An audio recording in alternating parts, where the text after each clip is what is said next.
কাল তো শিবরাত্রি গেছে, তাই ভাবলাম তোমাদের সাথে পরপর কয়েকটা শিব মন্দিরের ভিডিও শেয়ার করি।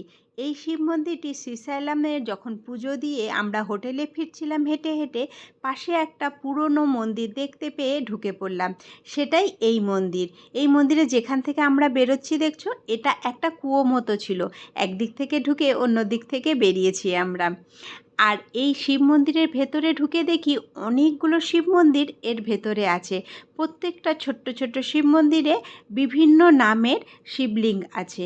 কোথাও বা পঞ্চ পাণ্ডবের নামে, কোথাও বা আরও অনেক রকমের নাম লিখে এই শিব মন্দিরগুলো আছে। এই শিব মন্দিরের মধ্যেই একটা মেন শিব মন্দির আছে, যেখানে সেই মুহূর্তে যজ্ঞ হচ্ছিল। তো দাদাকে আমাদের সকলকে ঠাকুরমশাই ইশারা করে বললেন যে যজ্ঞেতে আহুতি দিতে, আর উনি আমাদেরকে যজ্ঞের টিপও সকলকে পরিয়ে দিলেন। আমরা এতটাই মনোমুগ্ধ হয়ে গিয়েছিলাম এই মন্দিরের ভেতরে ঢুকে, প্রায় 2 ঘন্টা আমরা এই শিব মন্দিরেই কাটিয়েছি। জ্যোতির্লিঙ্গ দর্শন করে ফেরার পথে এই শিব মন্দিরে যাওয়াতে মনটা যেন আরও ভালো হয়ে গেল।